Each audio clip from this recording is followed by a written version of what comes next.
आइए मित्रों, हमारे YouTube चैनल स्वाध्याय में आपका हार्दिक स्वागत, अभिनंदन। आज हम आपके लिए लेकर आए हैं मंत्र चैतन्य इस शीर्षक पर प्रेरणादायक ज्ञानवर्धक ज्ञान चर्चा।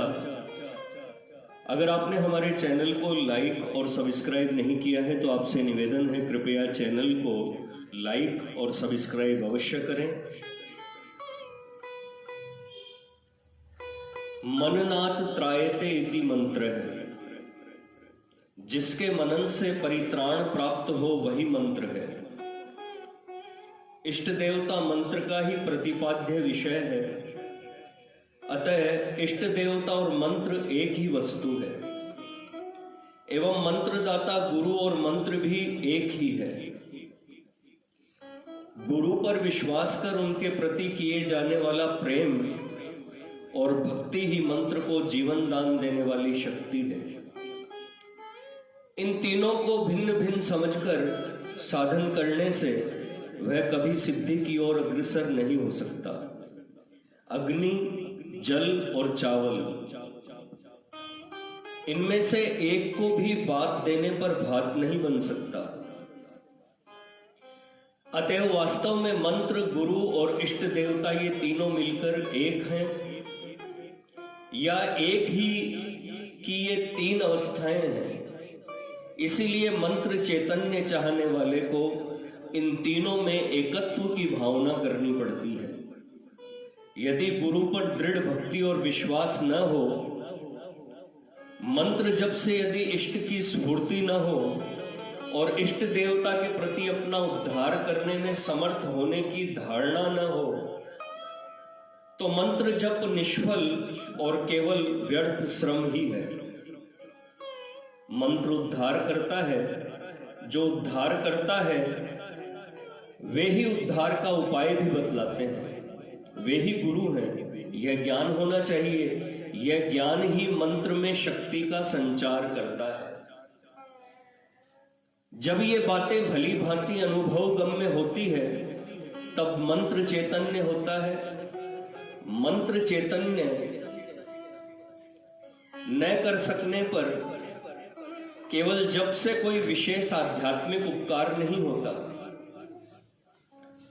इस विषय पर कुछ विस्तार से विचार करना चाहिए।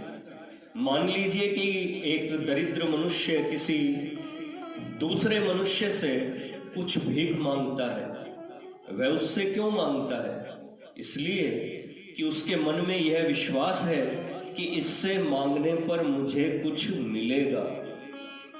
यदि उसकी यह धारणा होती कि यहां कुछ भी नहीं मिलेगा, या उसे यह विश्वास रहता कि इसमें देने की सामर्थ्य नहीं है, तो वह व्यर्थ परिश्रम कभी न करता। अर्थात उसके सामने अपने अभाव की बात कभी नहीं कहता। यही बात मंत्र जप के संबंध में है। इसीलिए मंत्र जप के साथ प्रति बार दृढ़ चित्त से यह धारणा करनी चाहिए कि मैं इष्ट देवता को अपनी अनन्य प्रार्थना सुना रहा हूं और वे उसे सुन रहे हैं एवं कृपा के वश होकर मेरी ओर प्रसन्न दृष्टि से निहार रहे हैं। ये मेरे उद्धार के लिए और मेरा संतप्त चित्त शीतल करने के लिए वराभय हस्त हो कृपा दृष्टि से मेरी ओर देखते हुए मुझे अभय दान दे रहे हैं। इस भाव और दृढ़ता के साथ जप न करने पर या मंत्रदाता गुरु की शक्ति ही इष्ट की स्फुरणा में मेरी एकमात्र सहायक है, यह धारणा न करने पर जप का कोई विशेष फल प्राप्त नहीं होता। जिस प्रकार मृत शरीर को आलिंगन करने पर कोई लाभ या सुख नहीं मिलता, उसी प्रकार गुरु या मंत्र पर विश्वास नहीं होने से मंत्र साधारण अक्षरों में परिणत हो जाता है और वैसा जब कोई फल उत्पन्न नहीं कर सकता।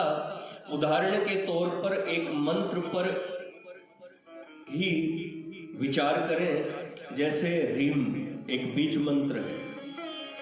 इसमें है, धन, रे, धन, ई और अनुस्वार ये चार है। है महादेव, रे वहिन्न बीज या प्रकृति, ई महामाया और अनुस्वार दुख हरण है। जिस प्रकार अग्नि की ज्योति सबको प्रकाशित करती है और सबका नाश करती है, उसी प्रकार जो महादेवी इस जगत की सृष्टि, स्थिति और ध्वंस विधान करती है, एवं जिन महाशक्ति या महामाया से तीनों स्थूल, सूक्ष्म, कारण व जागृत, स्वप्न, सुषुप्ति शरीरों की उत्पत्ति, स्थिति और ध्वंस होता है, वे ही मेरा संसार ताप दूर करें या मेरे भव बंधन का नाश करें। अपने प्राणों की ये गंभीर वेदना मैं किसको सुना रहा हूं? क्या एक कल्पित मूर्ति या जड़ विग्रह को? नहीं, गुणातीत ब्रह्म की जो असीम शक्ति चराचर जगत रूप में मूर्तिमान है, जो महाशक्ति सृष्टि, स्थिति और प्रलय करने वाली है, जो सौंदर्य और माधुर्य की नित्य नवीन निर्झरणी है, मेरी माता के अंदर वात्सल्य रसपूर्ण मातृ स्नेह को लेकर जिन्होंने मेरी माँ के वेश में मुझे दर्शन दिया है, जिसके अमृत स्तन्य का पान कर मेरा शिशु जीवन परिपुष्ट हुआ है, जिन्होंने करुणापूर्ण दृष्टि से मुझे गोद में लेकर बार बार मेरा मुंह चूमा और अकुंठित चित्त से मेरे लिए सारे क्लेशों और त्याग को स्वीकार किया है, मेरी माँ के हृदय में जिन जगन माता ने ही मातृशक्ति को स्फुरित कर माँ के रूप में उसको जगत में भेज दिया है, उन्हीं जगन माता ने आधारभूता जगत स्तव मेका मही स्वरूपेण यत स्थितासी। इस जगत के रूप में मुझे बैठने को, खड़े होने को, विश्राम करने को, काम करने को और तपस्या करने को स्थान दिया है। पृथ्वी से उत्पन्न असंख्य रसों के रूप में, वृक्ष लता और औषधि के रूप में एवं विविध अन्नों के रूप में मुझे वह कितनी तृप्ति प्रदान कर रही है। पिता में पालनी शक्ति के रूप में और बीज रूप में, भाई बहनों में सख्य, सौहार्द और स्नेह प्रभृति संपदाओं के रूप में वही प्रकट हुई है। वही गुरु में मोहनाशिनी त्राण शक्ति के रूप में प्रकाशित हुई है, जिनके अभय चरण सरोजों से निकल कर मुक्ति शोभा सैकड़ों दिशाओं में बिखर रही है। तीनों लोकों के संपूर्ण ऐश्वर्य की जो मूल कारण रूपा है, जिनके स्नेह का एक कण पाकर माता स्नेहमयी, करुणामयी और संतान वात्सल्यमयी हुई है, वही करोड़ों चंद्रों की सुधा ज्योति को विजित करने वाली हंसी के प्रकाश से गगन मंडल में करोड़ों चंद्र सूर्य की किरणों का विकास करने वाली देवता, मनुष्य आदि जीवों के हृदय में ज्ञान भक्ति की ज्योति स्वरूपिणी ब्रह्मा, विष्णु, महेश आदि महान देव, जिनके इशारे से जल में बुद्ध की भांति प्रतिक्षण उत्पन्न और विलीन होते रहते हैं, वही दयामयी माँ, भक्त की जीवन सर्वस्व माँ, सबकी यथा सर्वस्व माँ, मेरे सम्मुख खड़ी होकर मेरी करुण प्रार्थना सुन रही है एवं स्मित प्रसन्न मुख से मुझे अभय दान दे रही है। फिर क्या भय है? उनके चरण सरोज की महामहिमा से मेरे सारे पाप, मेरी सारी मलिन वासनाएं नष्ट हो रही है। जिनकी हास्य सुधा से सारा अज्ञान नाश होकर एक दिव्य शांति ज्योति विस्तृत हो, दिग दिगंत को शांति शोभा से मनोहर कर रही है। मेरे संपूर्ण ज्ञान, मोह, भ्रांति सारे उस चैतन्य ज्योति में विलीन हो रहे हैं।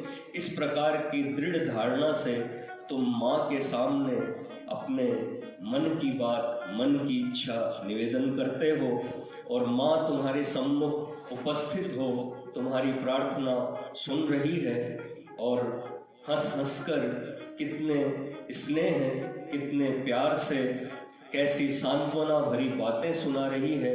उनके मुख की प्रफुल्ल निर्मल ज्योति तुम्हें कितना अभय दान दे रही है। ठीक इसी भांति हृदय में ठीक इन्हीं भावों को लेकर जप करने पर मंत्र चैतन्य होगा।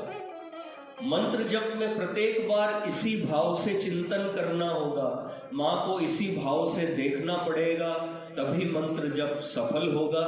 इसी प्रकार के जप से हृदय भक्ति से द्रवित और विवल हो जाएगा। तुम भी माँ की अभयवाणी सुनकर जन्म जीवन सफल कर सकोगे। तुम भव बंधन मुक्त हो जाओगे, मुक्ति के आनंद प्रवाह में बहने लगोगे। इस भाव से जप करने वाले ही मंत्र चैतन्य को प्राप्त करते हैं। माँ की कृपा से जापक जन्म जरा और मोह के जाल से सदा के लिए छूटकर अंत में माँ के अभय पद पद्मों में पूर्ण निर्वाण पाते हैं। मित्रों, यह थी मंत्र चैतन्य इस शीर्षक पर प्रेरणादायक ज्ञानवर्धक ज्ञान चर्चा। अगर आपको हमारा चैनल पसंद आए तो इसे लाइक और सब्सक्राइब अवश्य करें। धन्यवाद।